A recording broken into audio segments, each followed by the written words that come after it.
Donc Un Toit pour tous, c'est un groupement d'associations qui travaille sur l'ensemble du problème du logement.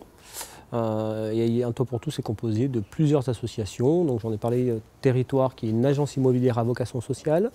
Un Toit pour tous Développement, qui est le bailleur social, qui est le propriétaire, le maître d'ouvrage des logements. Nous avons une association aussi qui s'occupe de tout ce qui est animation, réseau et interpellation.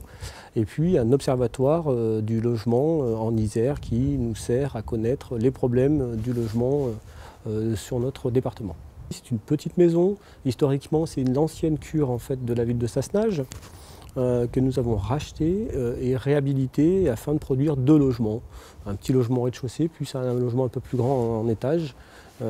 L'intérêt de ce projet, justement, était d'apporter, on va dire, une touche un peu plus précise sur tout ce qui est économie d'énergie.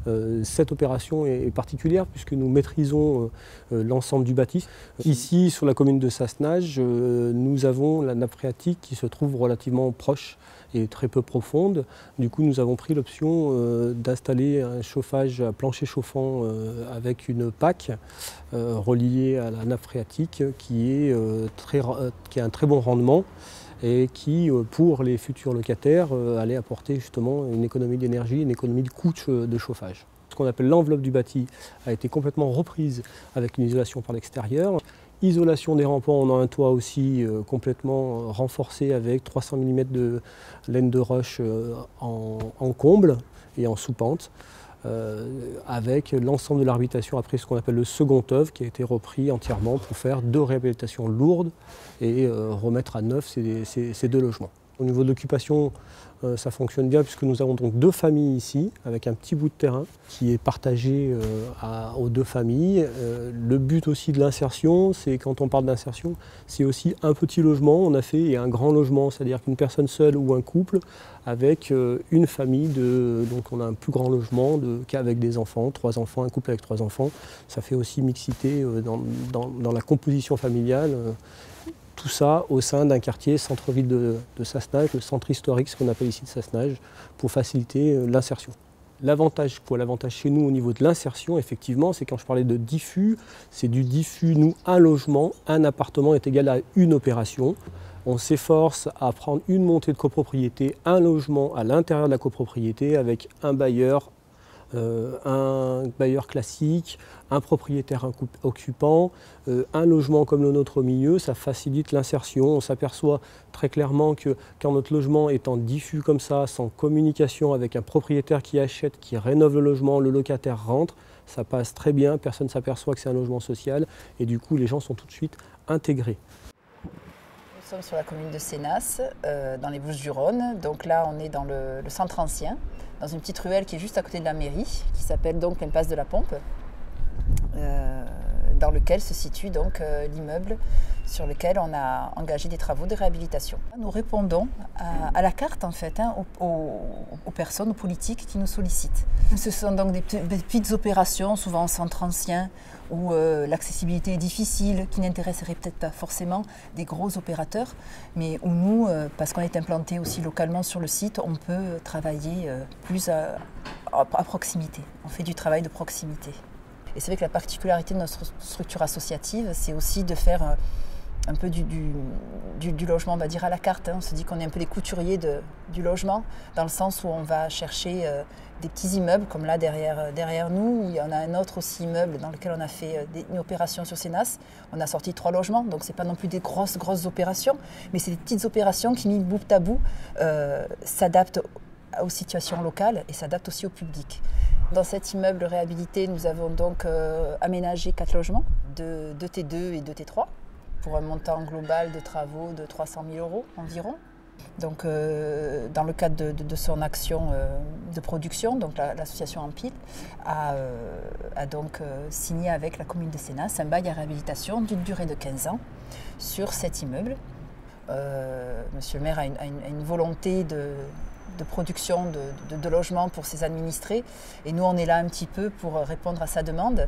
Notre association met un point d'honneur à reloger des gens qui ne seraient pas relogeables dans le cadre du droit commun. Ce sont des personnes qui n'ont pas les revenus suffisants pour accéder à un logement social, ce sont des personnes qui, de par leur parcours, parce qu'il y a eu des dettes locatives énormes, parce que ce sont des sortants de prison, parce que ce sont des personnes à mobilité réduite, ont des difficultés à accéder au logement. Donc nous, ce sont ces franges de population-là que l'on se met en action de reloger, parce que ce sont les plus fragiles. On est dans le site des Vieux Corons à Douai, qui est un ancien site géré dans le temps par l'habitat minier et qui fait partie d'un quartier assez populaire de Douai. Et donc on est dans une opération qui est maintenant propriété pour 25 logements de la SAUS Habitat Pacte, et l'objectif du pacte, qui est coopérateur de la SAUS Habitat Pacte, c'est de réhabiliter de façon lourde les logements qui sont pour beaucoup occupés. Alors l'objectif de réhabilitation, c'est de faire du BBC rénovation, soit 104 kWh énergie primaire. On avait 25 logements, on réhabilite, après réhabilitation, il y aura 26 logements. Sur ces 25 logements, 23 étaient occupés en juillet 2010. Sur ces 23, 11 familles souhaitent rester, 12 familles souhaitent partir. Donc évidemment, le niveau de réhabilitation nécessite à minima un relogement temporaire.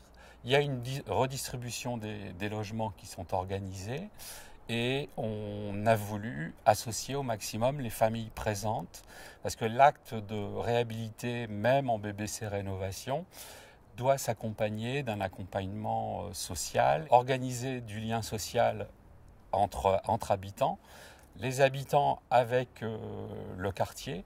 Le centre social est juste derrière l'opération, jouxte quasiment notre site. Et du coup, l'atelier Mon Écologement, qu'on a initié depuis quelques mois maintenant, en fin d'opération, c'est-à-dire courant 2014, il n'y aura plus de besoin d'exister, et on espère que les familles partiront au centre social et intégreront les activités classiques du centre social. Alors les futurs locataires, si on prend pour un type 4 avec demi-toyenneté, le DPE avant travaux chiffrait la consommation en euros à 1 280 € par an. Après réhabilitation, on descend à 370 €. Donc c'est quasiment une division par 3,5 quoi. Et les loyers n'augmentent pas. C'est-à-dire qu'on a calculé les loyers en fonction de publics touchant le RSA. Des publics touchant le RSA n'ont pas de reste à charge par rapport au loyer net.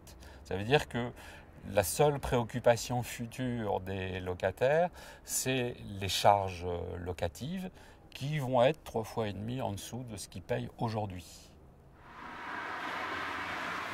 Donc cet immeuble est situé à Blois, au 22 rue de Bel-Air, donc quartier entre les quartiers nord, la ZUP, l'ancienne ZUP et le centre-ville, donc quartier intermédiaire. Nous avions signé un bail réhabilitation sur cet immeuble en 92 avec un propriétaire privé. À l'issue du bail à réhabilitation, nous n'avons pas pu lui rendre le logement, enfin l'immeuble, puisque les locataires souhaitaient se maintenir dans le logement. Nous avons donc décidé d'acheter en fait l'ensemble immobilier et nous avons utilisé cet ensemble immobilier pour créer 6 logements d'insertion. Alors notre objectif par rapport à ce projet, c'était de créer des logements qui soient économes en charge pour les locataires et de démontrer comment on pouvait atteindre des performances énergétiques, notamment en matière de réhabilitation. Puisqu'on arrive bien à construire des logements économes en charge, donc en termes de construction neuve, mais sur le champ de la réhabilitation, tout reste à faire. Donc nous avons imaginé sur ce projet 2 types de réhabilitation, des réhabilitations totales, notamment une ancienne grange qui a été transformée en logement, mais également un logement existant qu'on a voulu donc améliorer sur le plan thermique, mais de façon plus simple, pour que cette opération soit reproductible. Donc on a créé 6 logements donc du type 5 au studio, donc on a toutes les gammes de logements, avec donc une isolation maximum sur chaque logement, un chauffage électrique, on a fait le choix du chauffage électrique, un préparateur solaire pour l'eau chaude, ce qui fait que ça diminue considérablement les consommations d'eau des locataires, et des panneaux photovoltaïques qui en soi donc, ne bénéficient pas aux locataires, mais qui permettent effectivement de revendre l'électricité à ERDF et donc de boucler le plan de financement. Donc on a une opération qui a coûté autour de 900 000 €, acquisition et travaux, si on compte les travaux photovoltaïques dans l'opération, avec 55% de subventions et 45% de prêts, en sachant que la grosse partie des emprunts a été réalisée auprès du CIL à un taux avantageux de 1%. Le public visé sur cette opération, c'est un public donc à faibles ressources, ressources PLAI, en sachant que nous privilégions, alors ça c'est dans toutes les mises en location de nos logements, nous privilégions les familles qui ne peuvent pas accéder au parc public classique, soit parce qu'il y a effectivement un parcours locatif qui fait qu'ils n'ont plus accès au parc public classique, ou pour des raisons de mode de vie un peu différentes de mode de vie de locataires classiques.